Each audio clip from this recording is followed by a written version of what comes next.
Hello, welcome and assalamu alaikum. Welcome, dear students, to this beautiful platform of Sky classes.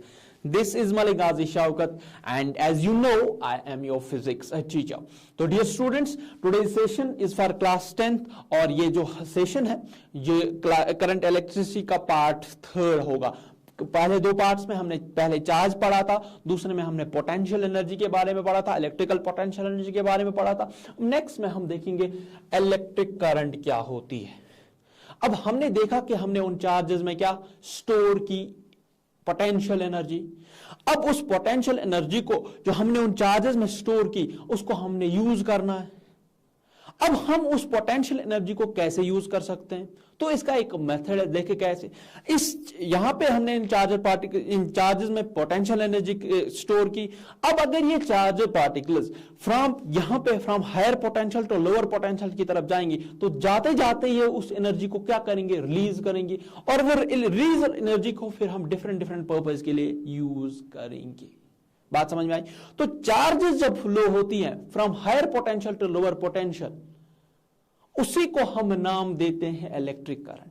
तो कितनी charge flow होती है किसी conductor के थ्रू पर यूनिट टाइम, बट कब, when potential difference is applied across its ends, उसी को हम नाम देते हैं करंट. तो कितनी चार्ज फ्लो हो रही है किसी कंडक्टर के थ्रू पर यूनिट टाइम, उसी को हम नाम देते हैं current flowing through the conductor. For example, आपके पास एक कंडक्टर है और इस कंडक्टर में क्या हो रहा है, इस कंडक्टर में यहां से आपने इसके अक्रॉस पोटेंशियल डिफरेंस लगा दिया. पोटेंशियल डिफरेंस कैसे लगा, आपने ये बैटरी या सेल कनेक्ट की. सेल क्या काम करेगी, सेल करेगी चार्जेस पे वर्क. सेल चार्जेस पे वर्क करेगी और उनको पहुंचाएगी हायर पोटेंशियल पे. अब ये वर्क कैसे करती है वो डिफरेंट बात है. हमने चार्ज पे वर्क की थी और उनमें हुई थी पोटेंशियल एनर्जी स्टोर. यहां पे भी ये वो काम अब कौन करेगी, ये सेल क्या चार्ज पे वर्क करेगी और उनको पहुंचाएगी हायर पोटेंशियल पे. यहां पे हायर पोटेंशियल पे, और दूसरा ये वाला साइड क्या है, लोअर पोटेंशियल. अब यहां पे देखेंगे ये ग्राउंड की सरफेस और इसको हमने यहां पे पहुंचाया था हाइट पे, तो यहां पे हुई थी इसमें पोटेंशियल एनर्जी का स्टोर. बात समझ में आ रही. तो ये यहां पे पोटेंशियल एनर्जी कम, यहां पे पोटेंशियल एनर्जी ज्यादा, तो यहां पे हुई ना potential energy difference create.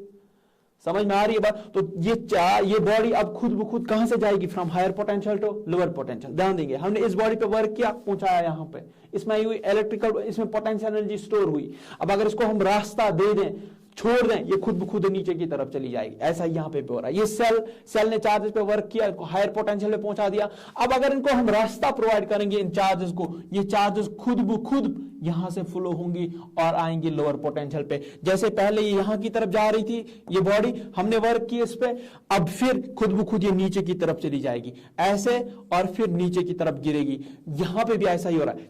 Charges पे सेल क्या वर्क कर रही है, इनको हायर पोटेंशियल पे पहुंचा रही है. अब अगर इनको हम रास्ता प्रोवाइड करें, ये खुद ब खुद कहां की तरफ चली जाएंगी, लोअर पोटेंशियल की तरफ. तो हमने इस चार्ज को अब कितनी चार्ज मूव हो रही है थ्रू कंडक्टर, प्रोवाइडेड इसके अक्रॉस हमने पोटेंशियल डिफरेंस लगा दी, उसी को हम नाम देते हैं करंट. और करंट को डिनोट किया जाता है आई से. तो आई होगा कितनी चार्ज फ्लो हो रही है. For example Q charge flow हो रही है टाइम टी में, तो यही है current flowing through this conductor. कितनी चार्ज फ्लो हो रही है through this conductor per unit time, उसी को हम नाम देते हैं current flowing through the conductor. तो यह हमने देखा current is denoted by I. If charge of Q coulomb flows through any conductor in time t seconds when potential difference is applied across its ends, then. अब अगर ये अभी हमने देखा, अगर Q चार्ज फ्लो हो रही है टाइम t में, तो करंट कितनी होगी, I upon Q. तो पर यूनिट चार्ज, पर यूनिट टाइम कितनी चार्ज फ्लो होती है, उसी को हम नाम देते हैं करंट. बट करंट कब फ्लो होगी, जब पोटेंशियल डिफरेंस होगी across the ends of the conductor. Potential difference के बगैर, हाइट के बगैर वाटर ऊपर से नीचे नहीं गिर सकता. अगर हाइट नहीं होगी तो वाटर मतलब फ्लो होगा from higher level to lower level. अगर इन दो सरफेस के दरमियान ये वाटर, ये इस सरफेस भी है, इस सरफेस पे भी है, ध्यान देंगे यहां पे, इनके दरमियान हाइट की डिफरेंस नहीं है, तो जरा बोलो वाटर कहां से कहां की तरफ फ्लो होगा, सर यहाँ पे वाटर फ्लो ही नहीं होगा, जितना वाटर यहां से यहां फ्लो होगा उतना वापस, वो नेट फ्लो ऑफ वाटर कितना है 0। बट अगर मैं एक को हाइट पे रख दूं, एक को लाउडर, अब वाटर यहां से यहां की तरफ गिरेगा। ऐसा यहां पे भी हो रहा है। चार्जेस कब फ्लो होंगी? जब पोटेंशियल डिफरेंस अक्रॉस है, जब एक सिरे पे चार्जेस का पोटेंशियल एनर्जी बहुत ज्यादा होगी और दूसरे सिरे पे कम होगी, तो चार्ज कहां से कहां जाना पसंद करेंगे? From higher energy to lower energy to increase their stability. मैंने कहा था ना, जब पोटेंशियल एनर्जी किसी बॉडी पे आती है तो उसकी स्टेबिलिटी डिक्रीज होती है। तो यहां पे यही है कि कितनी चार्ज क्यू अपान, तो कितना करंट फ्लो हो रहा? Q by T. Per unit time कितनी चार्ज फ्लो होती है, उसी को करंट कहा जाता है। अब नेक्स्ट है ऐसा यूनिट ऑफ करंट जो है वह है ampere. Current flowing through any conductor is said to be 1 ampere if charge of 1 coulomb flow through in time 1 seconds. तो करंट किसी कंडक्टर के थ्रू अगर 1 एम्पियर करंट कब होती है? अब इसको मेजर किया जाता है, ऐसा यूनिट ऑफ करंट क्या है? एम्पियर। तो 1 एम्पियर कब कहते हैं किसी कंडक्टर के थ्रू 1 एम्पियर करंट जा रही है? जब उसके थ्रू 1 कूलम चार्ज जाएगी 1 सेकेंड में, तब हम कहते हैं कि इस कंडक्टर के थ्रू जा रही है 1 ampere current. Next, direction of current अब क्या लेंगे? डायरेक्शन ऑफ करंट आप सिंपली याद रखेंगे, जब भी मैं कंडक्टर के अक्रॉस, ये कंडक्टर है, इसके अक्रॉस जब मैंने पोटेंशियल डिफरेंस सेल अक्रॉस इसके लगाई, तो जिस डायरेक्शन में पॉजिटिव चार्ज मूव करेगी वही होगी direction of electric current. But in case of conductors, electrons move कर रहे हैं, तो इलेक्ट्रॉन्स जो है वो मूव करते हैं in the opposite direction of positive charge. तो क्या होगा यहां पे? डायरेक्शन ऑफ करंट क्या होगी? आप क्या लेंगे इन केस ऑफ कंडक्टर्स? जिस डायरेक्शन में इलेक्ट्रॉन्स मूव कर रहे हैं उसकी अपोजिट डायरेक्शन में डायरेक्शन ऑफ करंट होगी। बात समझ में आ रही है? ये बात समझने की है। अगर आपके पास ये है एक कंडक्टर, इसके अक्रॉस आपने पोटेंशियल डिफरेंस लगा, तो चार्जेस अगर पॉजिटिव चार्ज होगी, पॉजिटिव चार्ज अगर यहां की तरफ मूव कर रही है तो डायरेक्शन ऑफ करंट भी यही है। जिस डायरेक्शन में पॉजिटिव चार्ज मूव करेगी वही direction of current. But in case of conductors कौन मूव करते हैं? इलेक्ट्रॉन्स। फॉर एग्जांपल अब अगर इलेक्ट्रॉन्स यहां की तरफ मूव कर रहे हैं, तो डायरेक्शन ऑफ करंट होती है अपोजिट। जिस डायरेक्शन में पॉजिटिव चार्ज मूव करेगी वही डायरेक्शन ऑफ करंट। या in case of conductors electrons move कर रहे हैं तो डायरेक्शन ऑफ करंट हम लेते हैं opposite direction of electron flow. Next, वही ये बात, current is a scalar quantity. Current जो है ये स्केलर क्वांटिटी है। बट सर आपने अभी कहा इसकी एक डायरेक्शन होती है। हाँ, डायरेक्शन होती है, मैग्नीट्यूड भी होता है, बट ये सिर्फ वेक्टर होने के लिए सिर्फ डायरेक्शन और मैग्नीट्यूड की ही जरूरत नहीं होती है, उसके अलावा वेक्टर अलजेब्रा भी फॉलो होना चाहिए। वेक्टर अलजेब्रा क्या है? क्लास 11th में आप पढ़ने वाले हैं। तो यहां पे आप देखेंगे, सिर्फ इतनी बात याद रखेंगे वेक्टर अलजेब्रा के बारे में कि जब हम दो वेक्टर्स को ऐड करते हैं ना, हमें उनकी डायरेक्शन का भी एडिशन देखना होता है। वेक्टर अलजेब्रा के बारे में ये देखना है कि दो वेक्टर क्वांटिटीज सिर्फ मतलब सिंपली ऐड नहीं होती, उनका डायरेक्शन भी हमें ध्यान में रखनी होती है। तो यहां पे इसके पास डायरेक्शन तो है, मैग्नीट्यूड भी है, फिर भी ये कौन सी क्वांटिटी है? स्केलर क्वांटिटी, क्योंकि ये वेक्टर अलजेब्रा को फॉलो नहीं करती। Next, current is measured by an instrument. Current को मेजर किया जाता है एक इंस्ट्रूमेंट से जिसको हम कहते हैं एमिमीटर। ये करंट पे है। अब इसमें एक क्वेश्चन है जो आपकी बुक पे भी है, बहुत ही इंपॉर्टेंट क्वेश्चन और बहुत ही आसान क्वेश्चन। आपके पास एक कंडक्टर है और उसके थ्रू आपके पास एक कंडक्टर है और इस कंडक्टर के थ्रू क्या जा रही है? इस कंडक्टर के थ्रू जा रही है चार्ज, और ये चार्ज कितनी है? 5 कूलम चार्ज। 5 कूलम चार्ज इस पे जा रही है जब हमने इसके अक्रॉस क्या लगाया? Potential difference. और यहां पे टाइम जो है कितने टाइम के लिए? टाइम 5 सेकेंड्स के लिए। 5 सेकेंड्स का टाइम है, टी कितना है? 5 सेकेंड्स। आपको बोलना है कितनी करंट फ्लो होगी। अभी हमने पढ़ा आई किसके बराबर होता है? Total charge upon time taken. तो I Q 5 coulomb upon time कितना है? टाइम कितना है? 5 कूलम। टाइम कितना है? शायद 10 सेकेंड्स है। हाँ, 10 सेकेंड्स है। तो यहां पे ये टाइम जो है इट इज 10 सेकेंड्स। तो यहां पे क्या आएगा? 10 सेकेंड्स, वो आएगा 0.5 कूलम पर सेकेंड। उसी को हम कूलम पर सेकेंड को हम क्या नाम देते हैं? 1 एम्पियर। तो वो आएगा 0.5 एम्पियर। तो कितनी करंट फ्लो होती है? 0.5 ampere. Next, if a current of 5 ampere flows through a conductor 5 times 10 seconds, calculate the number of electrons flowing through the। अब यहां पे आपको करंट दी गई है, टाइम दिया गया है, आपको बोलना है कितने नंबर ऑफ इलेक्ट्रॉन्स फ्लो हो रहे होंगे। सिंपल सी बात। अब यहां पे अभी आपको पता है आई किसके बराबर? Q अपॉन टी के बराबर। यहाँ पे आई दिया है, टी दिया है, आप इससे क्यू निकाल सकते हैं, जरा बोलो आई इंटू टी निकाल सकते हो कि नहीं? तो क्यू किसके बराबर होगा? आई कितना है 5 और टाइम कितना है 10 सेकेंड्स, तो यहां से आपको मिलेगा 50 कूलम चार्ज। तो 50 कूलम चार्ज आपको मिलेगी यहां से। जब करंट यहां से दी गई है, टाइम भी दिया गया है, करंट किसके बराबर होती है? क्यू अपॉन टी के बराबर। तो यहां से आप क्यू निकाल सकते हैं किसके बराबर? आई इंटू टी के बराबर। तो क्या मिलेगा? क्यू करंट कितनी है 5, टाइम कितना है 10 सेकेंड्स, तो आपको मिलेगा चार्ज कितनी फ्लो हो रही है 50 कूलम। अब आपको बोलना है नंबर ऑफ इलेक्ट्रॉन्स कितने फ्लो हो रहे हैं। अगर आपको क्वांटाइजेशन प्रिंसिपल याद होगा तो वहां पे आपने बोला होगा क्यू किसके बराबर होता है? Ne के बराबर, प्लस माइनस Ne के बराबर। तो यहां पे Q आपको दिया गया है 50, N आपको बताना है इज चार्ज ऑन इलेक्ट्रॉन। तो यहां से आप नंबर ऑफ इलेक्ट्रॉन्स कैलकुलेट कर सकते हैं। तो N किसके बराबर होगा? 50 अपॉन 1.602 इंटू 10⁻⁹ कूलम। तो आई होप आपको ये दोनों क्वेश्चन समझ में आए होंगे। Next is electric circuit. Electric circuit किसको कहते हैं? ये आपको डायरेक्टली क्वेश्चन पूछा जा सकता है, what is electric circuit and what are the components of electric circuit. तो इलेक्ट्रिक सर्किट किसे कहते हैं? Simply continuous and closed path through which electric current moves is called electric circuit.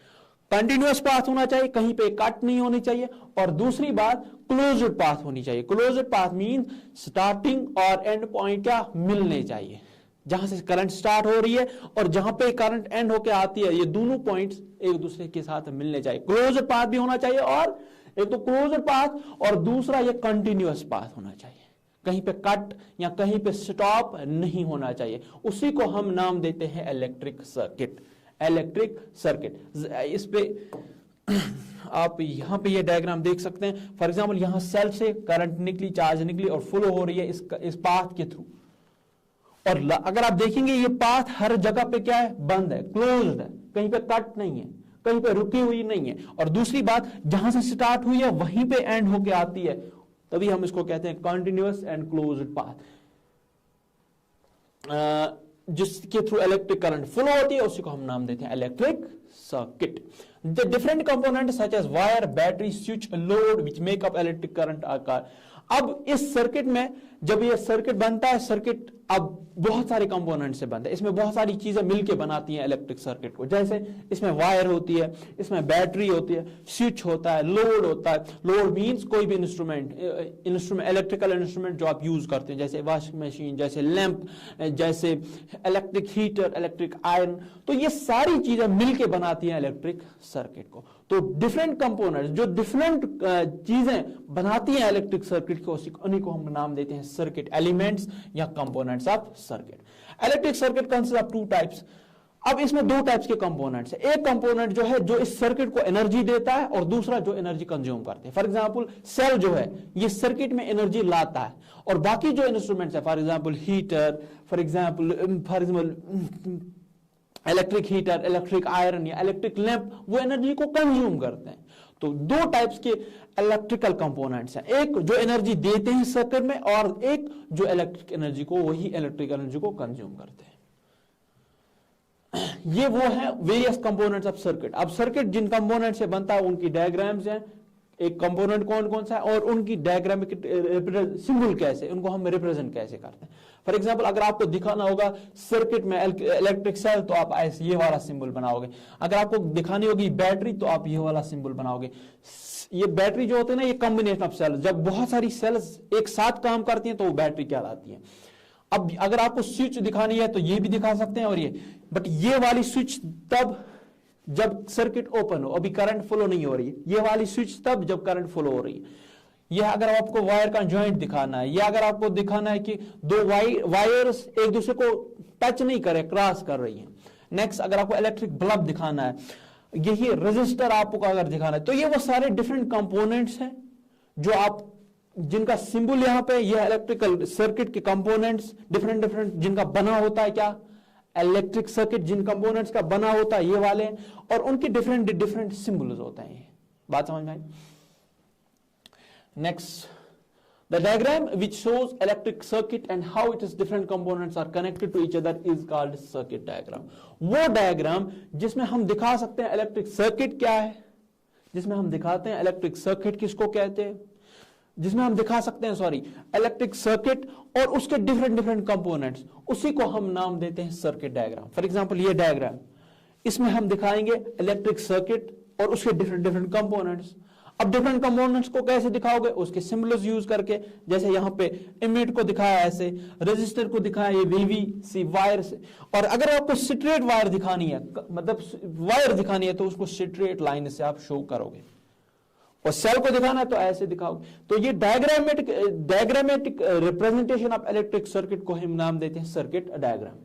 तो इन डिफरेंट कंपोनेंट्स को आप use कर सकते हो डिफरेंट सिंबल्स यूज करके, और कनेक्टिंग वायर्स को स्ट्रेट लाइन्स का यूज करके। तो आप इस क्वेश्चन को, अगर आपको क्वेश्चन आया what is electric circuit and what are different components of electric circuit, तो आप इसको डायरेक्टली लिख सकते हैं। ये सारी ऐसे ही लिखना है आपने।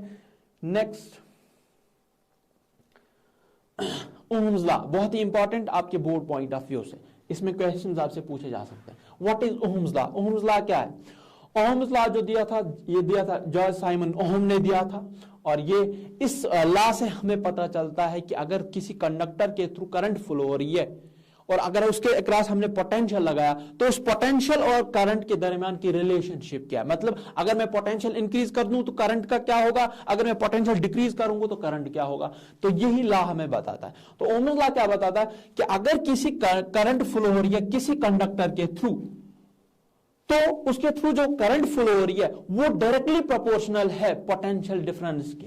मतलब जितनी आप पोटेंशियल डिफरेंस ज्यादा लगाओगे उतनी ज्यादा करंट फ्लो होगी। मतलब ये डायरेक्टली प्रोपोर्शनल। डायरेक्टली प्रोपोर्शनल का मतलब कि जितना पोटेंशियल इंक्रीज करोगे उतने ही टाइम करंट भी इंक्रीज होगी, जितने टाइम पोटेंशियल डिक्रीज करोगे उतने टाइम करंट भी डिक्रीज होगी। मतलब ये डायरेक्टली इस पे डिपेंडेबल है। पोटेंशियल इंक्रीज तो करंट इंक्रीज, पोटेंशियल डिक्रीज तो करंट डिक्रीज। तो यही कह रहा है ओम्स लॉ। ओम्स लॉ क्या कहता है? Current flowing through any conductor is directly proportional to the potential difference V applied the cross end of the conductor. But कब? ये कब है? ये तब जब आप फिजिकल कंडीशंस को कांस्टेंट रखोगे। Physical conditions of the experimental setup change नहीं होने चाहिए। मतलब आप एक्सपेरिमेंट कर रहे हो और टेम्परेचर इंक्रीज हो रहा है रूम का, तब ये, या कंडक्टर का टेम्परेचर इंक्रीज हो रहा है, तब ये लॉ वैलिड नहीं रहता। ये वैलिड है तब जब physical conditions of a conductor क्या रहेंगे? कांस्टेंट। मतलब टेम्परेचर या प्रेशर इंक्रीज या डिक्रीज नहीं होगा। जब फिजिकल कंडीशंस कांस्टेंट है तो करंट जो फ्लो हो रही है किसी कंडक्टर के through, that is directly proportional to the potential difference applied across the ends of the conductor. Potential difference increase करोगे, पोटेंशियल डिफरेंस इंक्रीज करोगे, करंट इंक्रीज होगी। पोटेंशियल डिफरेंस डिक्रीज करोगे, करंट डिक्रीज होगी उतनी ही टाइम्स। ये बात याद रखना। I जो है it is directly proportional to V। It is directly proportional to V। Current is directly proportional to potential difference. But यहां पे लेकिन प्रोवाइडेड फिजिकल कंडीशंस क्या होंगी? फिजिकल कंडीशंस ऑफ कंडक्टर क्या होंगी? Constant. Physical conditions of conductor are kept constant. तो यही Ohm's law. Ohm's law कहता है, ओम्स लॉ क्या कहता है? ओम्स लॉ कहता है कि current flowing through any conductor is directly proportional to the potential difference. Potential difference बढ़ जाएगी, करंट बढ़ जाएगी। पोटेंशियल डिफरेंस डिक्रीज करोगे, करंट उतने ही टाइम डिक्रीज होगी। बट ये वाली कंडीशंस लागू है।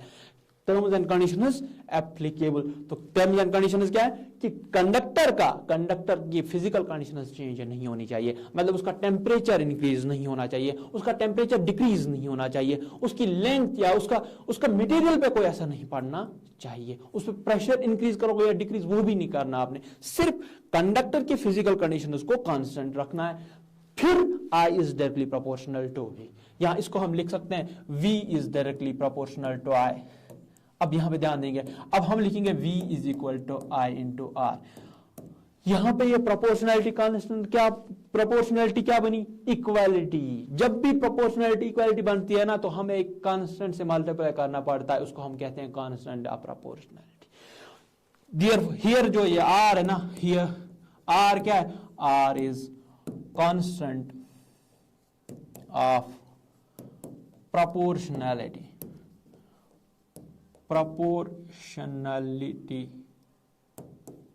proportionality called resistance आर क्या है, आर है कांस्टेंट ऑफ प्रोपोर्शनैलिटी, इसी को हम नाम देते हैं रेजिस्टेंस। तो क्या रखा आपने ओम्स लॉ में याद, डायरेक्टली आप ऐसे ही लिखेंगे, अगर आपको आएगा state and explain Ohm's law तो आप ऐसे ही लिखेंगे आप पे वहां पे, फिर उसके बाद आप ये लिखेंगे कि आई जो है it is directly proportional to V. मतलब प्रोपोर्शनल क्या मतलब, जितनी चेंज आप एलएचएस में लाओगे उतनी टाइम्स की चेंज आरएचएस में आएगी। वी 2 टाइम्स करोगे, पोटेंशियल डिफरेंस डबल करोगे, करंट भी डबल होगी, पोटेंशियल डिफरेंस हाफ करोगे, करंट भी हाफ होगी। तो यही है आई इज डायरेक्टली प्रोपोर्शनल। इसको फिर हमने लिखा or V is directly proportional to I, same बात है।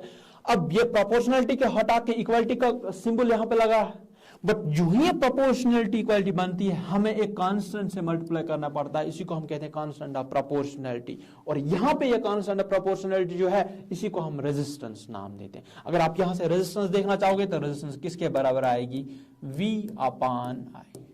ये for a given conductor resistance जो है ये कांस्टेंट होती है for a given conductor at given temperature and pressure, at given conditions for a given conductor ये क्या होती है, कांस्टेंट।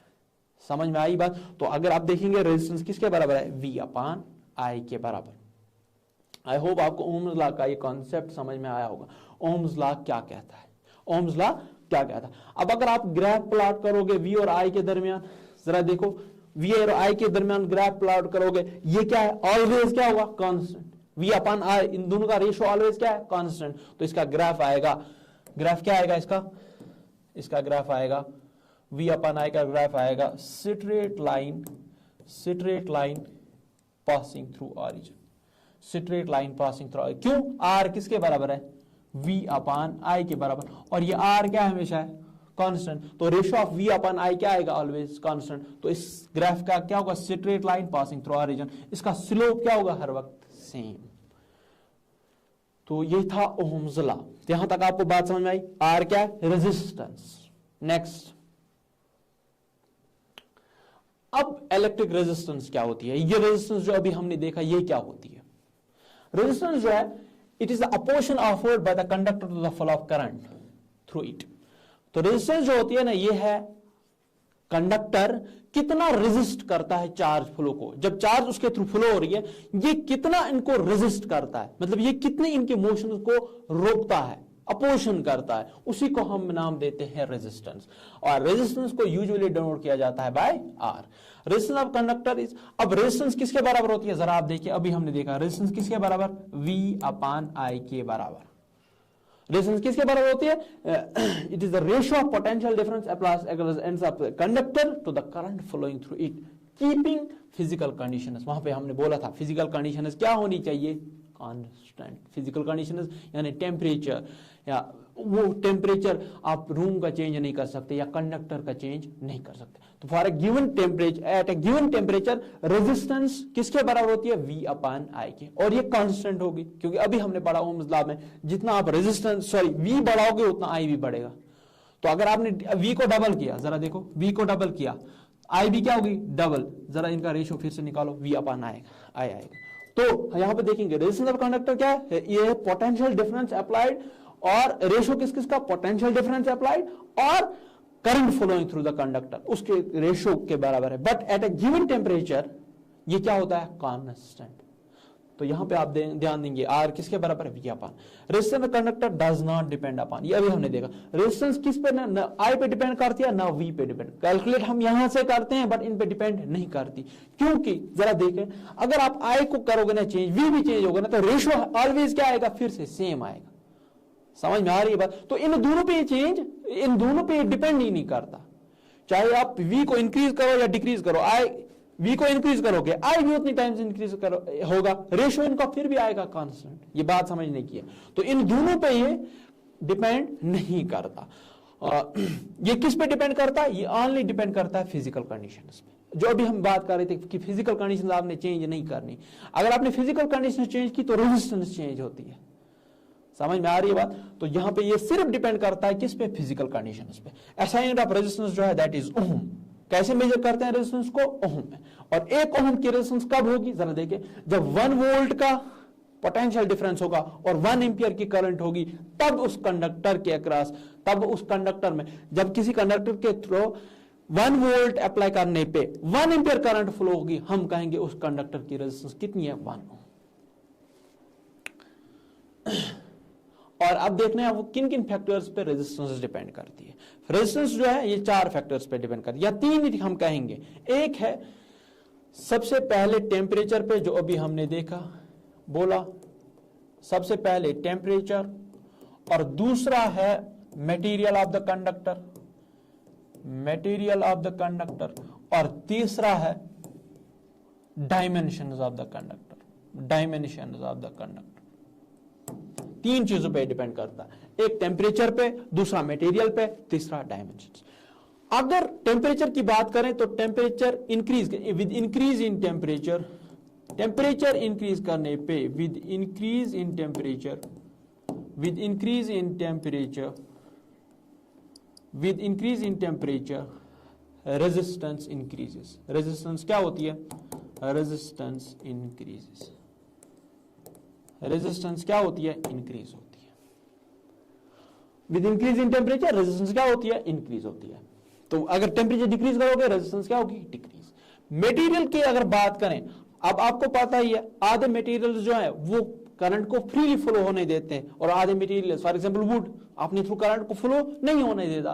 तो ये मटेरियल पे डिपेंड करता है, मटेरियल की खुद की प्रॉपर्टी कैसी है।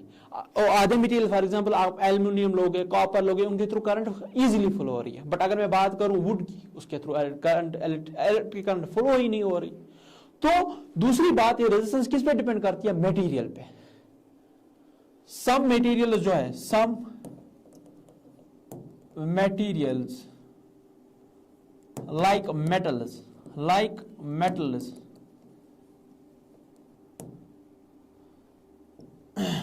मेटल्स जो होते हैं वो इजीली फ्लो होने देते हैं इलेक्ट्रिसिटी को थ्रू देम। तो इनमें रेजिस्टेंस क्या होगी, some materials like metals easily conduct electricity, therefore their resistance क्या होगी, therefore their their resistance is less। कुछ मटेरियल जो है फॉर एग्जाम्पल मेटल्स, उनके through current electricity easily flow होती है, तो उनकी रेजिस्टेंस क्या होगी, लेस। ऐसे ही कुछ मटेरियल जैसे नॉन मेटल, उनके थ्रू इलेक्ट्रिसिटी फ्लो नहीं हो रही है इजीली, तो उनकी रेजिस्टेंस क्या होगी, ज्यादा। और नेक्स्ट है डायमेंशंस। ये डायमेंशन हमने पढ़ने हैं। डायमेंशन में 2 आपके लिखने, एक है लेंथ पे भी डिपेंड करती है और दूसरा है एरिया पे भी। और लेंथ पे जब अगर लेंथ इंक्रीज करोगे तो रेजिस्टेंस इंक्रीज होती है। ध्यान देंगे, जितने टाइम ये रेजिस्टेंस जो है ना, resistance is directly proportional to length. Resistance क्या होती है, डायरेक्टली प्रोपोर्शनल टू लेंथ। जितनी लेंथ इंक्रीज करोगे उतनी ही टाइम्स रेजिस्टेंस भी क्या होगी, इंक्रीज। अगर आपने लेंथ डबल की, रेजिस्टेंस भी डबल होगी। ये बात याद रखनी है। रेजिस्टेंस जो है डायरेक्टली प्रोपोर्शनल किसके है, लेंथ के। और रेजिस्टेंस जो है it is inversely proportional to the area. Area increase करोगे रेजिस्टेंस डिक्रीज होगी, एरिया डिक्रीज करोगे रेजिस्टेंस इंक्रीज होगी। तो यहां पे आप याद रखेंगे लेंथ पे 3 चीजों पे डिपेंड करती है, टेम्परेचर, मटेरियल और डायमेंशन। टेम्परेचर इंक्रीज करने पे रेजिस्टेंस बढ़ती है, टेम्परेचर डिक्रीज करने पे रेजिस्टेंस घटती है। मटेरियल, अब कुछ मटेरियल जैसे मेटल्स इजीली फ्लो होने देते हैं इलेक्ट्रिसिटी को, तो वहां पे रेजिस्टेंस कम। और कुछ मटेरियल जैसे वुड, प्लास्टिक, वो इजीली फ्लो नहीं होने देते, तो वहां पे रेजिस्टेंस कम। ऐसे ही यहां पे डायमेंशंस की बात हो रही है। डायमेंशंस में आप लेंगे लेंथ और एरिया के बारे में। अगर आप लेंथ इंक्रीज करोगे तो रेजिस्टेंस, हमने देखी है, प्रैक्टिकली देखा है कि रेजिस्टेंस इंक्रीज होती है। तो तभी कहते हैं resistance is directly proportional to length. Length double करोगे रेजिस्टेंस डबल करोगे, लेंथ हाफ करोगे रेजिस्टेंस हाफ होगी। जितने टाइम्स आप लेंथ इंक्रीज या डिक्रीज करोगे उतने टाइम्स रेजिस्टेंस इंक्रीज या डिक्रीज होगी। बट यहां पे फिर से, अगर यहां पे टेम्परेचर क्या रहना चाहिए, कांस्टेंट। क्योंकि अगर टेम्परेचर कांस्टेंट नहीं रहा तो टेम्परेचर इंक्रीज हुआ, रेजिस्टेंस इंक्रीज होगी। तो यहां पे ये ध्यान रखना। और दूसरी बात, resistance is inversely proportional to the area.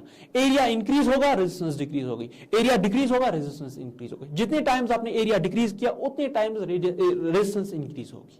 जितने टाइम्स आपने एरिया इंक्रीज किया उतने टाइम्स रेजिस्टेंस डिक्रीज होगी। जितने टाइम्स आपने एरिया डिक्रीज किया उतने टाइम्स रेजिस्टेंस इंक्रीज होगी।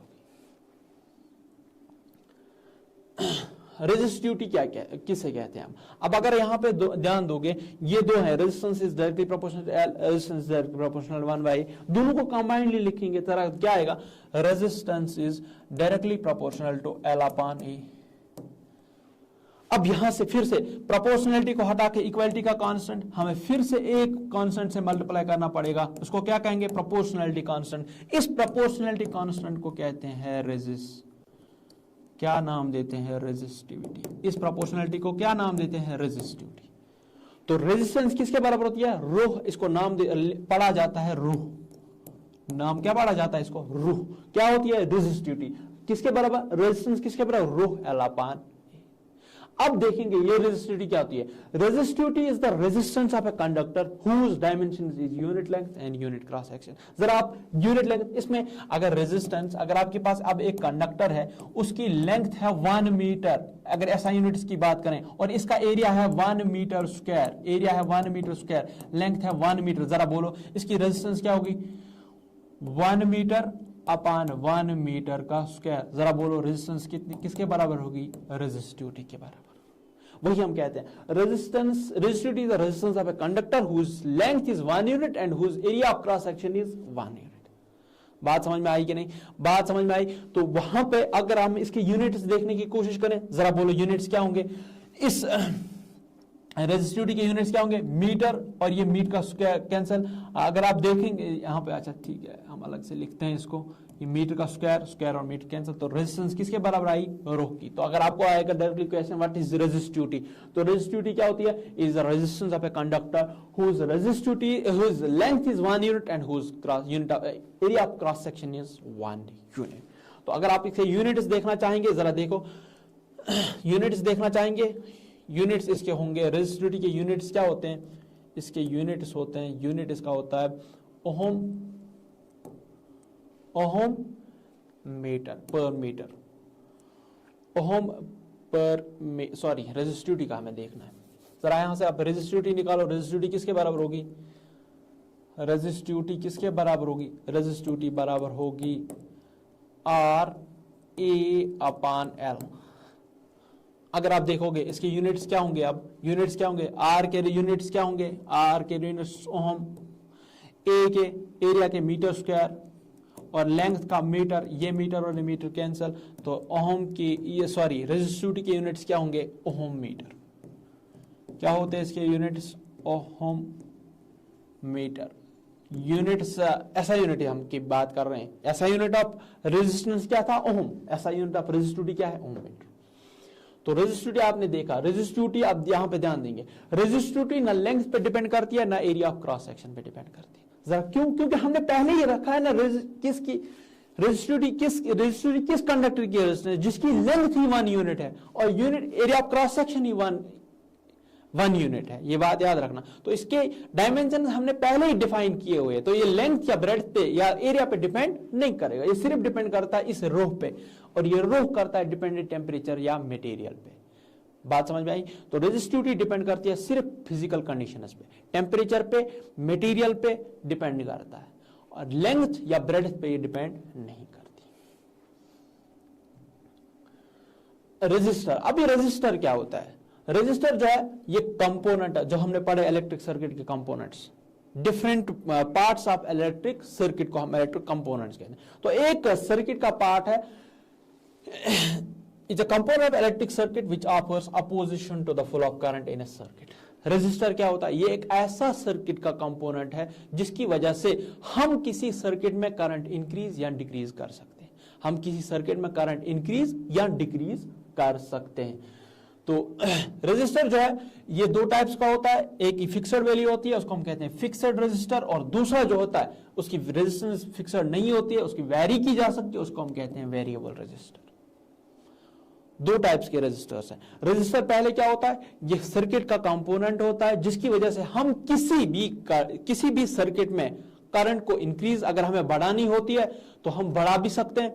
यहां पे ज्यादातर हम रेजिस्टर को देख सकते हैं कि रेजिस्टर जो है असल में अपोजिशन करता है, बट स्पेसिफिक कॉम्बिनेशन जब हम इसकी देखेंगे तब ये इंक्रीज भी कर सकता है करंट, वो हम बाद में देखेंगे। बट यहां पे फिलहाल आप याद रखेंगे सर्किट रेजिस्टर क्या होता है, ये सर्किट का एक ऐसा कंपोनेंट है होता है जो सर्किट में अपोजिशन बढ़ा देता है, करंट को फ्लो इजीली नहीं होने देता है, मतलब करंट को क्या डिक्रीज कर सकता है या लिमिट कर सकता है करंट को। तो इसके दो टाइप्स हैं, एक को हम कहते हैं फिक्स्ड वैल्यू, फिक्स्ड रेजिस्टर, और दूसरा आता है वेरिएबल रेजिस्टर। एक ऐसा रेजिस्टर जिसकी फिक्स्ड वैल्यू ऑफ रेजिस्टेंस है, उसकी रेजिस्टेंस हम चेंज नहीं कर सकते, उसको फिक्स्ड रेजिस्टर कहते हैं। और दूसरा रेजिस्टर जो होता है जिसकी रेजिस्टेंस को हम चेंज कर सकते हैं, उसको हम कहते हैं वेरिएबल रेजिस्टर। तो resistors are made up of substance which resist flow of current. ये बने होते हैं उन सबस्टेंस के जो करंट को इजीली फ्लो नहीं होने देते, जैसे एलॉयज, फॉर एग्जांपल न्यूक्रियम की एक एलॉय होती है, ये करंट को इजीली फ्लो नहीं होने देता। और रेजिस्टर भी हम उन्हीं मटेरियल्स का बनाते हैं जो इजीली करंट को फ्लो नहीं होने देते। और कार्बन में ग्रेफाइट, कि आपने पढ़ा होगा, एक इलेक्ट्रोफिक फॉर्म होती है कार्बन की, ग्रेफाइट, और ग्रेफाइट होता है गुड कंडक्टर, बट उतना भी गुड कंडक्टर ऑफ इलेक्ट्रिसिटी, ये करंट फ्लो होने देता है but to a certain extent, मतलब ये रेजिस्ट करता है किसको, करंट फ्लो को। Resistors are represented by following symbols in a circuit diagram. अब रेजिस्टर्स को सर्किट डायग्राम में ऐसे आप ऐसे दिखा सकते हैं, एक ये फिक्स्ड रेजिस्टर का सिंबल। अगर आपको वेरिएबल रेजिस्टर दिखाना है तो आप उसको ऐसे दिखा सकते हैं, ऐसे, ये वेरिएबल रेजिस्टर का सिंबल और ये फिक्स्ड रेजिस्टर का सिंबल, तो आप ये दिखा सकते हैं इनको। कॉम्बिनेशन ऑफ रेजिस्टर्स, अब रेजिस्टर्स जो हैं इनको हम डिफरेंटली कंबाइन कर सकते हैं, ये भी इंपॉर्टेंट है आपके बोर्ड पॉइंट ऑफ व्यू से। तो कॉम्बिनेशन ऑफ रेजिस्टर्स क्या होती है, it is an arrangement of various resistors so as to get a resistance of a particular value which is required for a given circuit. तो हम आप इन resistors को डिफरेंटली अरेंज कर सकते हैं। अब हमने पढ़ा रेजिस्टर क्या होता है, ये कंपोनेंट होता है किसका, सर्किट का, जिसकी वजह से हम सर्किट में करंट फ्लो को डिक्रीज कर सकते हैं, या रेजिस्टेंस या opposition to the current flow बढ़ा सकते हैं। अब ये रेजिस्टर जो है इसको हम डिफरेंटली कंबाइन कर सकते हैं अकॉर्डिंग टू आवर नीड। अगर हमें किसी सर्किट में रेजिस्टेंस बढ़ानी होती है तो हम रेजिस्टर्स का यूज करते हैं, घटानी होती है तो वो भी रेजिस्टर्स का यूज करते हैं। वो कैसे, हम एक पर्टिकुलर अरेंजमेंट में रखते हैं रेजिस्टर्स को। तो वही है कि अगर ये एक अरेंजमेंट होता है वेरियस रेजिस्टर्स का, ताकि हमें मिले एक ऐसी रेजिस्टेंस जो हमें किसी सर्किट में जरूरत होगी। बात समझ में? अगर हमें करंट एक सर्किट में 10 ओम की रेजिस्टेंस जरूरत है, बट आपके पास सिर्फ 5 ओम के रेजिस्टर्स हैं, कैसे बना सकते हो उसको 10 ओम का रेजिस्टर? हम करते हैं इन रेजिस्टर्स को अरेंज इन सच ए वे ताकि हमें मिले एक गिवन डिजायर्ड, जो हमें जरूरत होगी ना रेजिस्टेंस किसी सर्किट में, वो हमें मिले।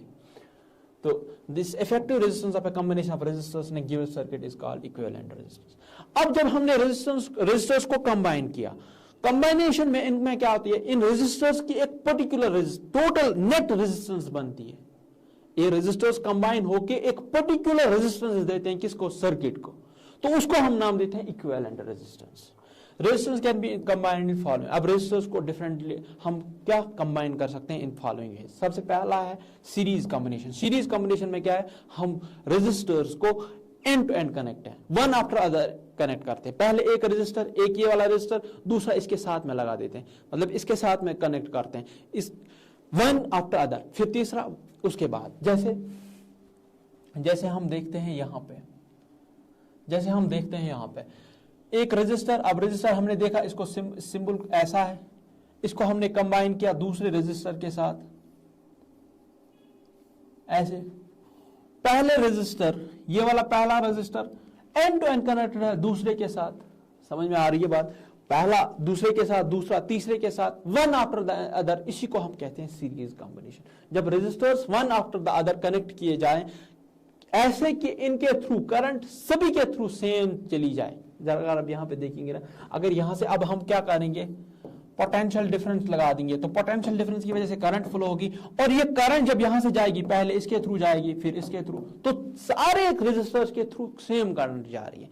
जब हम रेजिस्टर्स को ऐसे कनेक्ट करते हैं, one after the other connect करते हैं, और ऐसे कनेक्ट करते हैं कि इनके थ्रू करंट सेम जा रही हो, उसको हम कहते हैं सीरीज कॉम्बिनेशन। जरा आप यहां देखेंगे, end to end connector, one after the other connect हो रहा है, तो इसी को हम क्या नाम देते हैं, सीरीज कॉम्बिनेशन।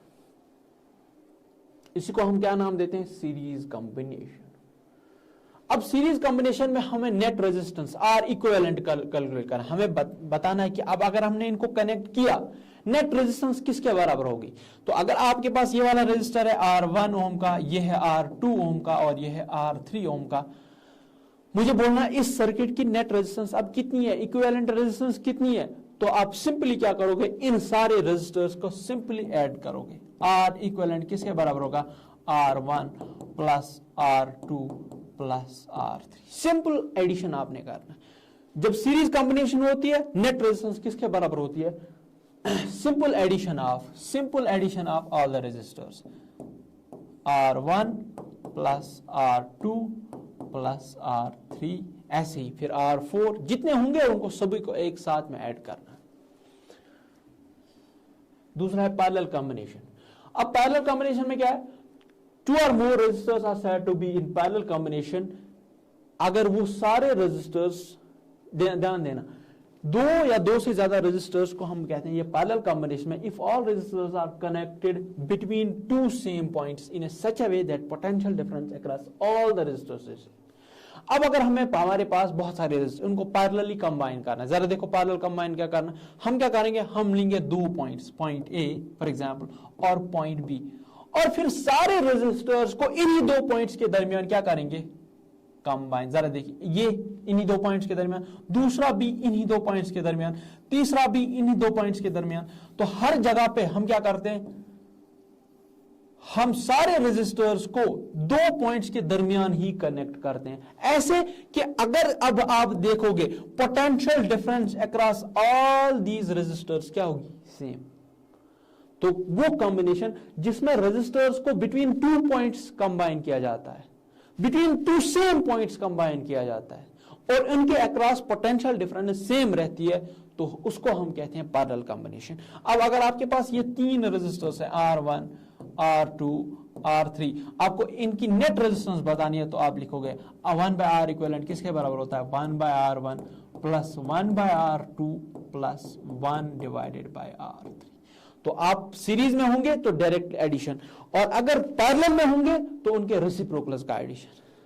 1/R इक्विवेलेंट किसके बराबर होगा, 1/R1 plus 1/R2 plus 1/R3। तो ये हुई पैरेलल कॉम्बिनेशन। पैरेलल कॉम्बिनेशन में पोटेंशियल डिफरेंस सेम रहती है और सीरीज कॉम्बिनेशन में current flowing through the conductor combination same रहती है। If 2 resistors and each are connected in parallel across a battery of 5 volt, find equivalent resistance। अब आपके पास question दिया गया है कि आपके पास 2 रेजिस्टर्स है 10 ओम के 2 रेजिस्टर्स हैं, एक ये और दूसरा, इनको पैरेलली कनेक्ट किया जाता है, दोनों 10 ओम के। पैरेलली कैसे, 2 पॉइंट्स के दरमियान, 2 सेम पॉइंट्स के दरमियान इनको कनेक्ट करना है, और इसके अक्रॉस पोटेंशियल डिफरेंस कितनी लगाई गई है, 5 वोल्ट की पोटेंशियल डिफरेंस।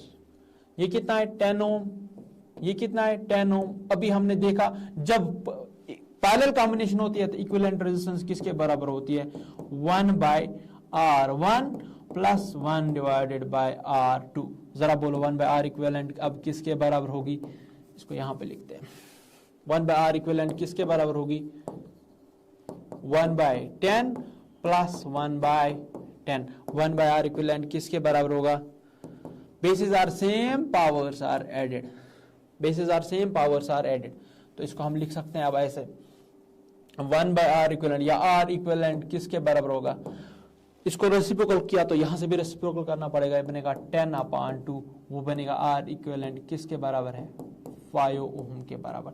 तो जब भी आप रेजिस्टर्स पैरेलल कॉम्बिनेशन में लगाते हो ना, नेट रेजिस्टेंस इंडिविजुअल रेजिस्टेंस से कम आती है, तो इस सर्किट की रेजिस्टेंस क्या हुई, डिक्रीज। पहले अगर आप ध्यान देंगे इसकी 10 ओम है, 10 ओम है, तो इन इंडिविजुअल रेजिस्टर्स की रेजिस्टेंस नेट रेजिस्टेंस से क्या है, ज्यादा। तो पैरेलल कॉम्बिनेशन में resistance of A circuit decrease होती है, तो 5 ओम की रेजिस्टेंस आएगी।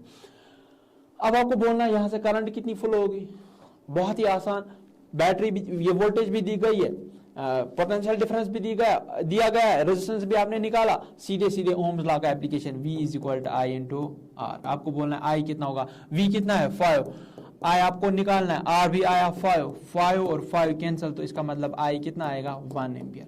तो इस कॉम्बिनेशन के थ्रू करंट कितनी फ्लो हो रही है, 1 ampere. Heating effect of current. अब यहां पे ध्यान देंगे, जब अब करंट फ्लो हो रही है किसी कंडक्टर के थ्रू, तो क्या होगा, आपने देखा होगा आफ्टर सर्टेन टाइम वो कंडक्टर जो है हीट अप हो जाता है, वो वायर जो है हीट अप हो जाती है, वो सर्किट जो है हीट अप हो जाता है। तो यही है the phenomena of production of heat in a circuit when current flows through it is called heating effect of current. जब जो कोई कंडक्टर या कोई सर्किट हीट अप हो जाता है, जब उसके थ्रू करंट फ्लो होती है, उसी को हम नाम देते हैं हीटिंग इफेक्ट ऑफ करंट। तो इलेक्ट्रिक सर्किट में जो बैटरी जो है वो क्या होती है, वो एनर्जी देती है, इलेक्ट्रिकल पोटेंशियल एनर्जी देती है। कैसे देती है, वो उन चार्जेस पे वर्क करती है, उनको पहुंचाती है हायर पोटेंशियल पे। तो सेल जो है ये इनको एनर्जी देती है।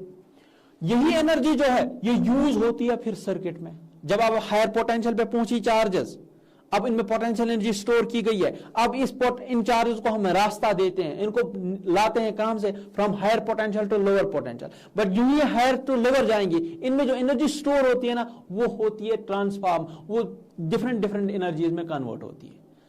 फॉर एग्जाम्पल कहीं पे लाइट बन जाएगी, कहीं पे हीट बन जाएगी। समझ में आ रही है बात? तो ये एनर्जी जो है ये सर्किट में यूज होती है for different purposes. For example light के लिए, फैन को रोटेट करवाने के लिए।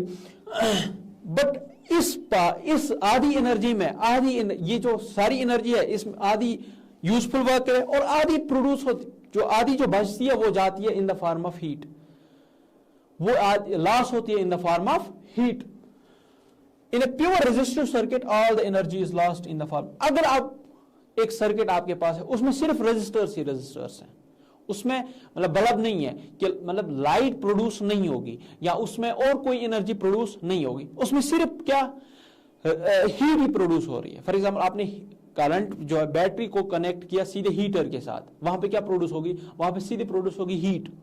बात समझ में आ रही? लाइट प्रोड्यूस नहीं होगी। तो यहां पे आप ध्यान देंगे, जब कोई रेजिस्टिव सर्किट होगा, सिर्फ रेजिस्टिव मतलब उसमें सिर्फ एनर्जी आएगी इन द फॉर्म ऑफ हीट, बाहर जो पोटेंशियल एनर्जी चार्जेस में स्टोर होती है, ये डिफरेंट डिफरेंट पर्पज में के लिए यूज हो सकती है। बैटरी को जब आप यूज करते हो, आप लाइट भी उससे प्रोड्यूस कर सकते हो, आप उससे हीट भी प्रोड्यूस कर सकते हो। यहां पे ध्यान देना है, ये एनर्जी जो है जो चार्जेस में स्टोर, ये डिफरेंट डिफरेंट पर्पज के लिए हम यूज कर सकते हैं। आधी जो है उसमें कहां की तरफ जाती है, in the production of heat. But अगर प्योर रेजिस्टिव सर्किट होगा, प्योर रेजिस्टिव सर्किट मीन उसमें सारी जो एनर्जी चार्जेस में स्टोर है वो बाहर आती है in the form of heat energy. समझ में आई? तब क्या होगा, this production of heat is due to the collision of ये हीट कैसे प्रोड्यूस होती है कंडक्टर में, जरा देखें।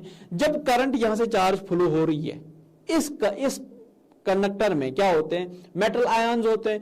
ये चार्ज इलेक्ट्रॉन्स जब यहां से मूव करते हैं, ये इनसे कोलाइड कर जाते हैं मेटल आयन्स के साथ और अपनी उस काइनेटिक एनर्जी को लूज करते हैं। पहले इनके पास पोटेंशियल एनर्जी थी, जब ये चलने लगे वो बनी काइनेटिक एनर्जी। काइनेटिक एनर्जी जब ये चल रहे थे यहाँ पे इसमें मेटल आयन्स, वो मेटल आयन के साथ कोलाइड होके वो अपनी सारी काइनेटिक एनर्जी को लॉस कर जाते हैं। काइनेटिक एनर्जी को लॉस कर जाते हैं इन द फॉर्म ऑफ हीट, तभी हीट प्रोड्यूस होती है। तो ये जो हीट प्रोड्यूस होती है किसकी वजह से होती है, collision of electrons with the metal ions. दस ये लूज करते हैं अपने kinetic energy in the form of heat. अब हम देखेंगे कितनी हीट प्रोड्यूस होगी, कितनी हीट एनर्जी प्रोड्यूस होगी अगर करंट आई फ्लो हो रही है किसी कंडक्टर के थ्रू। जरा देखिए, if a current I is flowing through a pure resistive circuit of pure resistive, यहां पे बात याद रखना, वो सर्किट जिसमें जो एनर्जी स्टोर होती है ना चार्जेस में, वो सिर्फ बाहर आएगी इन the form of heat energy. समझ में आई बात? तो यहां पे इन द फॉर्म ऑफ हीट, ये यहां पे सर्किट जो हमारे पास है ये प्योर रेजिस्टिव सर्किट है और हमें कैलकुलेट करना है कि अगर अब करंट फ्लो हो रही है तो कितनी हीट प्रोड्यूस होगी अगर किसी कंडक्टर के थ्रू करंट फ्लो हो रही है। तो हम मानेंगे, अब हमें यहां पे हीट एनर्जी का देखना, इसलिए हम मानेंगे वो सर्किट जिसमें हम करेंगे वो सर्किट का यूज जिसमें कोई और फॉर्म ऑफ एनर्जी फॉर्म नहीं होती, मतलब वहां पे लाइट प्रोड्यूस नहीं होती या वहां पे सिर्फ हीट प्रोड्यूस होती है। तो सारी एनर्जी जो बैटरी ने दी वो क्या होगी, loss in the form of heat. तो यहां पे भी हम देखें, अगर आपके पास एक प्योर रेजिस्टिव सर्किट है, उसके थ्रू करंट आई फ्लो हो रही है टाइम t सेकेंड्स के लिए और उस सर्किट के अक्रॉस हमने पोटेंशियल डिफरेंस V लगाया, तब क्या होगा, अमाउंट ऑफ चार्ज फ्लो कितना होगा, सिंपल सी बात, क्योंकि I किसके बराबर, Q अपॉन T के बराबर। करंट I फ्लो हो रही है, टाइम कितना है t। तो यहां से देखेंगे आप, अगर मैं आपसे बोलूं करंट कितनी फ्लो होगी, करंट फ्लो हो रहा है आई एम्पियर फॉर टाइम टी, तो चार्ज कितनी फ्लो होगी, आप लाएंगे इस चार्ज कितनी फ्लो होगी, यहां से आप Q is equal to I into T, तो इतनी चार्ज फ्लो होगी, वही हमने लिखा। तो चार्ज फ्लो कितना होगा, energy consumed in moving charge through potential difference V voltage. अब अगर आप देखेंगे, जब हमने देखा था पोटेंशियल में कितनी एनर्जी स्टोर होती है, इलेक्ट्रिक पोटेंशियल जब हमने पढ़ा था कितनी एनर्जी स्टोर होती है, कितनी चार्ज ये U किसके बराबर था, वहां पे हमने देखा था किसके बराबर था, Q इंटू V के बराबर, कितनी charge multiply by the potential difference. यहां पहले हमने देखा था V किसके बराबर, सॉरी U अपॉन Q, कितनी potential energy per unit charge. इसी को फिर हमने देखा था V किसके बराबर या U किसके बराबर, V इंटू Q के बराबर, वहां पे हमने ये देखा था। तो एनर्जी कितनी होगी, एनर्जी कितनी निकलेगी बाहर, Q इंटू V। जो बैटरी ने इन चार्जेस पे सर्फ की थी, इनको हायर पोटेंशियल पे पहुंचाने पे, वही एनर्जी बाहर तो निकलेगी, वो किसके बराबर, Q इंटू V के बराबर। समझ में आ रही है बात।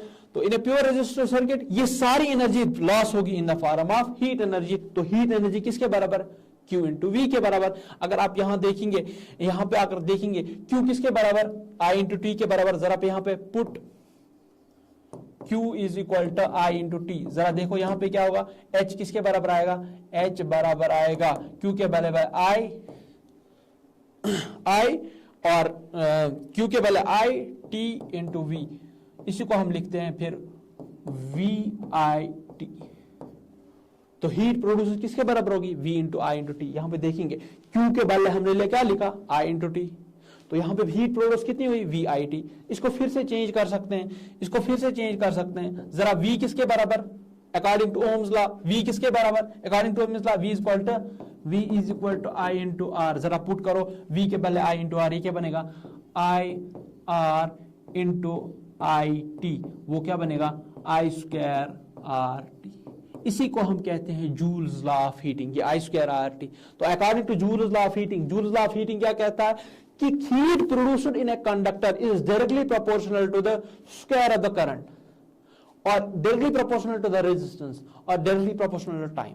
मतलब करंट जितनी ज्यादा फ्लो होगी उतनी हीट प्रोड्यूस होगी, रेजिस्टेंस जितनी ज्यादा होगी उतनी हीट प्रोड्यूस होगी, जितने टाइम के लिए आप रखोगे करंट फ्लो करवाओगे उतनी ज्यादा हीट प्रोड्यूस होगी। तो यही है जूल्स लॉ ऑफ हीटिंग, इसी को हम नाम देते हैं जूल्स लॉ ऑफ हीटिंग। यहां पे ध्यान रखना, जूल्स लॉ ऑफ हीटिंग क्या कहता है, heat produced in a conductor is directly proportional to the square of the current flowing through the conductor, directly proportional to the resistance and directly proportional to the time.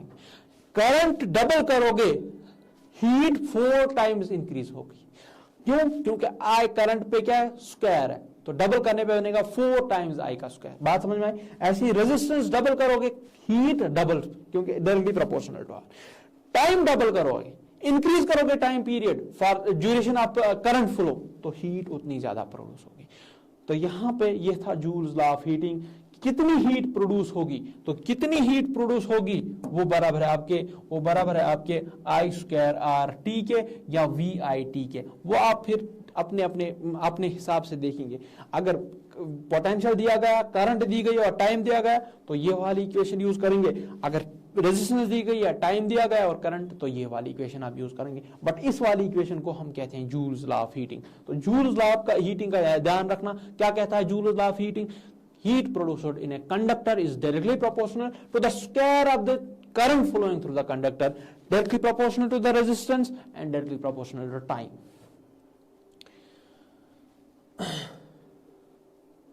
अब यहां पे एक question है, electric iron of resistance.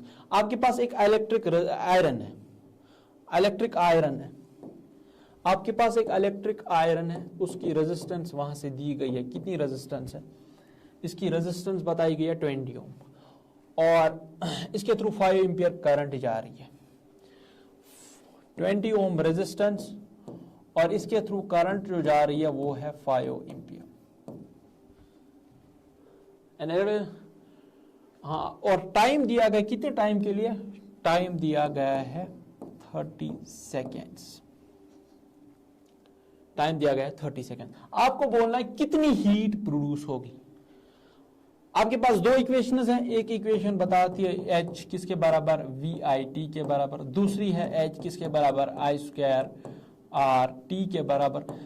यहां पे resistance दी गई है, current दिया गया है, टाइम दिया गया, तो दूसरी वाली इक्वेशन आप यूज करेंगे। जरा बोलो H किसके बराबर होगा, I² के बदले क्या लिखोगे 5 का स्क्वायर, R के बदले क्या लिखोगे 20, टाइम के बदले क्या लिखोगे 30। H किसके बराबर होगा 25 20 into 30, फिर आप वो कैलकुलेट करोगे, आपको निकलेगा आंसर इन जूल्स। इतनी जूल ऑफ एनर्जी प्रोड्यूस होगी, इसको मल्टीप्लाई करना है तो आपको मिलेगा। तो ये क्वेश्चन आप कर सकते हैं। 100 joules of heat is produced each second in 4 ohm resistor, find the potential difference। अब यहां दूसरे क्वेश्चन में क्या बताया गया, आपको हीट दी गई है, कितनी हीट 100 जूल हीट प्रोड्यूस हो रही है, रेजिस्टेंस भी दिया गया है कितना 4 ओम, पोटेंशियल डिफरेंस आपको बताना है। अच्छा ईच सेकंड, टाइम भी दिया गया है 1 सेकंड, 1 सेकंड में 100 जूल एनर्जी प्रोड्यूस होती है जब करंट फ्लो हो रही है इस 4 ओम के रेजिस्टर के थ्रू।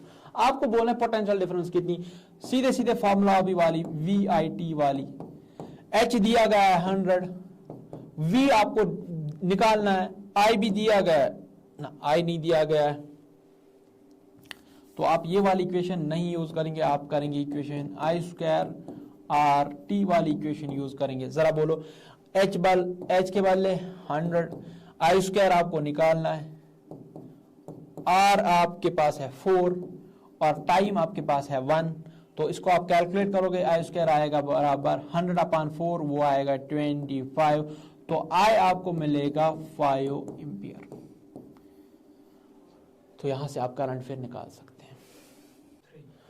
हैं। अब नेक्स्ट जो है that is this electric power. Next concept जो है that is this electric power. Electric power क्या होता है, electric power is defined as electric energy consumed per unit time. एक सर्किट में जितनी electric energy per unit time consume हो रही है उसको हम नाम देते हैं इलेक्ट्रिक पावर। अब यहां पे आप ध्यान देंगे, हम क्या कह रहे थे, अगर आप कोई सा भी सर्किट लेंगे, इस सर्किट में क्या होती है, कुछ सर्किट एलिमेंट्स कनेक्टेड होंगे, यहां पे हम रेजिस्टर ले रहे हैं, तो यहां पे क्या होगा, ये बैटरी की पोटेंशियल डिफरेंस जो है दैट इज V। अब ये बैटरी जो है इसकी वजह से यहां से करंट फ्लो होगी, करंट फ्लो होने का मतलब चार्जेस फ्लो होंगी। अब चार्जेस जब फ्लो होंगी, आपको पता है ये चार्जेस क्यों फ्लो कर रही है, क्योंकि बैटरी ने इन पे काम किया था। कितना काम किया था, वो वर्क डन जो था वो स्टोर होता था इन the form of potential energy, और आपने वहां पे देखा था अगर क्यू चार्जेस यहां से यहां जा रही हैं और पोटेंशियल डिफरेंस V है, तब एनर्जी कितनी थी, पोटेंशियल एनर्जी कितनी स्टोर हो रही थी, Q इंटू V। अगर Q चार्जेस, कैपिटल Q ले रहे हैं, Q चार्जेस अगर यहां से यहां इन बैटरी को from lower potential to higher potential ले रहा है, तो यहां पे पोटेंशियल एनर्जी कितनी स्टोर होगी चार्जेस में, Q इंटू V। अब देखो यही पोटेंशियल एनर्जी जो है जब ये चार्ज यहां से मूव करेगी और जाएगी टुवर्ड्स द लोअर पोटेंशियल, तो क्या होगा, जो इसने एनर्जी इसको दी थी किसने, बैटरी ने, वो ये एनर्जी कंज्यूम करेगा सर्किट में, वो एनर्जी कंज्यूम हो जाएगी सर्किट में, वो एनर्जी यूज हो जाएगी सर्किट में। फॉर एग्जांपल यहां पे रेजिस्टर है, तो वो एनर्जी जो इस बैटरी ने इन चार्जेस को प्रोवाइड की थी वो रिलीज होगी in the form of heat from this resistor. यहां पे मैंने सर्किट जो बनाया इसमें एक ही रेजिस्टर ही लगा दिया, इसलिए in the form of heat ही बाहर चली जाएगी। बट ये कौन सी एनर्जी है, ये वही एनर्जी है जो इस बैटरी ने इन चार्जेस को दी थी और स्टोर हुई थी इन the form of potential energy. तो क्यू चार्जेस पे कितनी एनर्जी आई थी, QV। यही एनर्जी कहां से कंज्यूम हो रही थी, इसी को हम नाम देते थे फिर इलेक्ट्रिक एनर्जी। क्या नाम देते, इलेक्ट्रिक एनर्जी कितनी थी, इलेक्ट्रिक एनर्जी कितनी होगी, Q इंटू V। अब यही बताना है कि कितनी इलेक्ट्रिक एनर्जी कंज्यूम हो रही है इस सर्किट में पर यूनिट टाइम, उसको हम नाम देते हैं इलेक्ट्रिक पावर। तो इलेक्ट्रिक पावर क्या है, इलेक्ट्रिक पावर जो है, इलेक्ट्रिक पावर P किसके बराबर होता है, electric energy, total electric energy consumed in a circuit, electric energy और कितने टाइम में कंज्यूम हुई पर यूनिट टाइम। तो पावर किसके बराबर होगा, इलेक्ट्रिक पावर किसके बराबर होगा, इलेक्ट्रिक एनर्जी। जरा बोलो इलेक्ट्रिक एनर्जी अभी हमने देखी किसके बराबर है, Q इंटू वी के बराबर। तो मैं इसको लिख सकता हूं QV अपान टाइम T। यहां पे ध्यान देंगे, यहां पे ध्यान देंगे, अगर Q चार्ज फ्लो हो रही है फॉर टाइम T, जरा बोलो करंट कितनी होगी। आप कहेंगे सर करंट जो है I किसके बराबर होगा, Q अपान T के बराबर, Q अपान T के बराबर। यही I हम पुट करेंगे किस में, यहां पे, यही I Q के वैल्यू आप लिखेंगे। अगर यहां पे देखोगे तो Q किसके बराबर होगा, I इंटू T के बराबर। तो इसको मैं यहां पे पुट कर सकता हूं। जरा बोलो P किसके बराबर होगा, P बराबर होगा I into T into V upon T और T कैंसिल, तो पावर किसके बराबर आएगा, I इंटू V। सर अब हमें और एक फॉर्मूला भी है इसमें, जरा देखो, जरा देखें पावर किसके बराबर आया, पावर किसके बराबर आया, पावर बराबर आया, पावर बराबर आया, इसको हम यहां पे लिखते हैं power is equal to I into V. ये बनी पहली equation for the calculation of power in any circuit.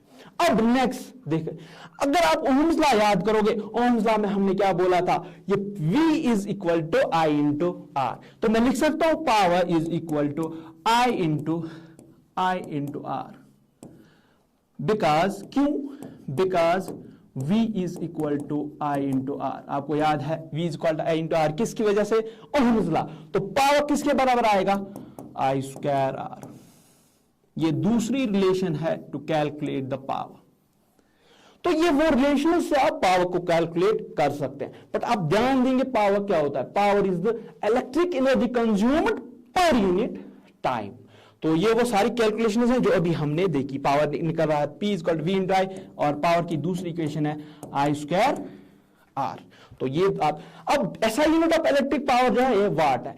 एक वाट बराबर होता है जब 1 joule of electric energy is consumed in a circuit in 1 second, तब हम कहते हैं इस सर्किट का पावर जो है दैट इज 1 वाट। तो यहां पे 1 वाट पावर कब होगा, जब 1 जूल, जरा देखें इलेक्ट्रिक एनर्जी, एनर्जी का यूनिट जूल्स और टाइम का ऐसा यूनिट सेकेंड। तो 1 जूल 1 सेकेंड में जब कंज्यूम होगा इस सर्किट में, तो हम कहते हैं power of electric circuit is 1 वाट। तो असल में 1 वाट क्या है, इट इज 1 जूल पर सेकेंड। आप इसको ऐसे भी याद रख सकते हैं। बट ये वाट जो है ये बहुत ही छोटा यूनिट है डे टू डे लाइफ की पर्पस में, तो इसलिए हम लेते हैं इससे बड़ा यूनिट जो है that is this kilowatt, kilowatt hour, इससे बड़ा यूनिट है किलोवाट आर। अब किलोवाट कितना होता है, किलोवाट, 1 किलोवाट किसके बराबर होगा, 1 किलोवाट बराबर होगा, 1 किलोवाट किसके बराबर होगा, किलो वाट आर। अब 1 किलोवाट जो है, 1 किलोवाट बराबर होता है, 1 किलोवाट बराबर होता है 10 रेज पावर 3 वाट या 1000 वाट, आप याद रख सकते हैं। तो ये है बड़ा यूनिट जो आप यूज कर सकते हैं for measurement of 1 kilo watt is equal to 10 raise power 3 watt. तो आप यहां से देख सकते हैं पावर यूनिट ऑफ पावर्स। अब नेक्स्ट जो है, अब अगर यहां से आप देखेंगे इलेक्ट्रिक पावर जो है, इलेक्ट्रिक पावर किसके बराबर है, इलेक्ट्रिक एनर्जी अपान टाइम। तो यहां से आप लिख सकते हैं इलेक्ट्रिक एनर्जी किसके बराबर होगी, इलेक्ट्रिक एनर्जी किसके बराबर होगी, आप कहेंगे sir electric power into time, electric power into time. तो इसको मैं सीधे लिख सकता हूं E किसके बराबर, P इंटू टी के बराबर। तो अब जो हाउस होल्ड्स के लिए हम ये यूनिट्स ऑफ एनर्जी ले लेते हैं, हम लेते हैं 1 यूनिट, 2 यूनिट, 3 यूनिट। तो 1 यूनिट जो होता है ना, 1 यूनिट ऑफ एनर्जी जो होता है ना, वो होता है 1 किलोवाट आवर को हम, अगर हम यहां से आप देखेंगे 1 किलोवाट आवर, अगर यहां से इलेक्ट्रिक एनर्जी के आप यूनिट्स देखेंगे वो क्या बनेंगे, electric units of electrical energy क्या होंगे, यूनिट्स ऑफ इलेक्ट्रिक एनर्जी। अब क्या होगा, वहां से हमने देखा था जूल, बट यहां से इन टर्म्स ऑफ पावर क्या होगा, वाट। क्या होगा, एसआई यूनिट अगर हम लेंगे, SI units of electric energy क्या होगा, वाट सेकेंड। अब इलेक्ट्रिक पावर का दूसरा एक यूनिट भी है, that is this watt second. अगर अब हम कमर्शियल पर्पज के लिए या हाउस होल्ड पर्पज के लिए एनर्जी को मेजर करते हैं, इलेक्ट्रिक एनर्जी को मेजर करते हैं, तो हम कहते हैं एक यूनिट जो होता है ना, एक यूनिट बराबर होता है, एक यूनिट होता है 1 किलोवाट, 1 किलोवाट आर। तो जब 1 किलोवाट एक किलोवाट पावर एक आर के लिए, कोई यहां पे आप,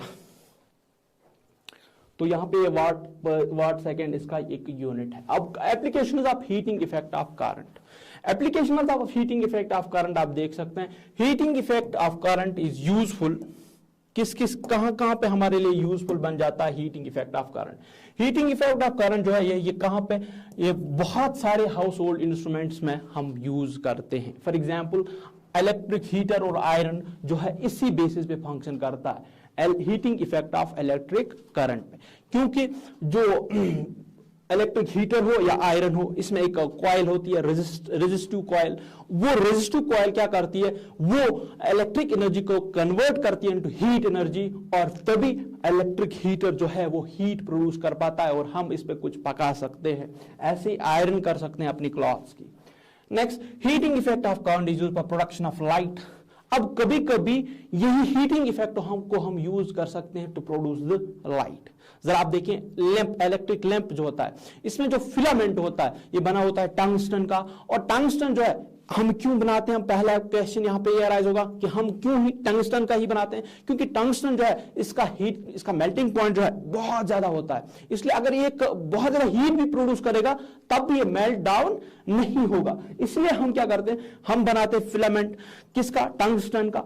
अब टंगस्टन जो है ये है रेजिस्टिव, मतलब इसमें रेजिस्टेंस होती है, उस रेजिस्टेंस की वजह से हीट प्रोड्यूस होती है और हीट की वजह से फिर वो लाइट भी प्रोड्यूस कर देता है। तो यहां पे 2 क्वेश्चन का आंसर, ये आपको क्वेश्चन आ सकता है कि फिलामेंट ऑफ लैंप किस सब्सटेंस का बना होता है और क्यों बना होता है, टंगस्टन का बना होता है, क्योंकि टंगस्टन जो है इसका मेल्टिंग पॉइंट बहुत ज्यादा हाई होता है और ये इजीली मेल्ट नहीं होता। अगर वहां कितनी भी हीट प्रोड्यूस हो जाए, कितनी भी हीट प्रोड्यूस हो, ये मेल्ट डाउन नहीं हो जाता।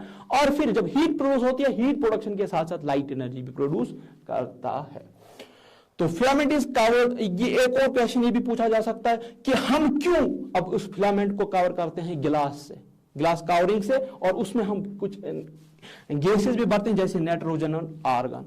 तो ये इसलिए कि ये फिलामेंट जो टंगस्टन जो है, जब ये बहुत हीट अप हो जाता है, अगर हम उसको कवरिंग नहीं रखें और ये गैसेस वहां पे नहीं रखें, तो क्या होगा, ये टंगस्टन हीट अप होके ऑक्सीजन के साथ रिएक्ट करता है और कुछ ऑक्साइड्स बना सकता है और फिर ये फ्यूज हो जाएगा, ये फंक्शनल नहीं रहेगा। इसलिए हम क्या करते हैं, हम इसको कवरिंग, ग्लास की कवरिंग करते हैं और उस ग्लास के अंदर भरते हैं नाइट्रोजन और आर्गन, क्योंकि ये दोनों जो है नाइट्रोजन और आर्गन ये इनर्ट गैसेस होती हैं और ये मतलब आसानी से रिएक्ट नहीं करती। Next, electric fuse works on the heating effect of current. अब एक और इंपॉर्टेंट चीज जो है that is this electric fuse. Electric fuse जो होता है ना आपके हाउस में बहुत ज्यादा जरूरी है टू प्रोटेक्ट डैमेज। आपको आपके घर को डैमेज होने से बचाने के लिए हम इस फ्यूज का यूज करते हैं। तो फ्यूज होता है ना, ये बना होता है उस सब्सटेंस का जिसकी रेजिस्टेंस बहुत ज्यादा होती है बट मेल्टिंग पॉइंट उसका बहुत कम होता है। उससे क्या होगा, अगर खुदा ना खासा कभी बहुत ज्यादा करंट आई, करंट आने की वजह से जूल्स लॉ ऑफ हीटिंग याद करो, जितनी ज्यादा करंट उतनी हीट प्रोड्यूस होगी, हीट प्रोड्यूस होगी तो हीट प्रोड्यूस होने की वजह से क्या होगा, ये जो फ्यूज का मटेरियल है वो हीट अप हो जाएगा, being of no melting point ये जल्दी मेल्ट हो जाएगा और सर्किट ब्रेक डाउन होगा। सर्किट ब्रेक डाउन होगा तो फर्दर करंट आपके घर की तरफ नहीं जा सकती और आप बच सकते हैं किससे, डैमेज होने से, बिकॉज ऑफ दिस फायर या because of this circuit break down. तो यह इससे हमारा जो इलेक्ट्रिसिटी का पूरा चैप्टर है दैट वो कंक्लूड हो जाता है। हम आपको मिलेंगे एक नेक्स्ट चैप्टर के साथ, तब तक के लिए अल्लाह हाफिज, take care and good bye.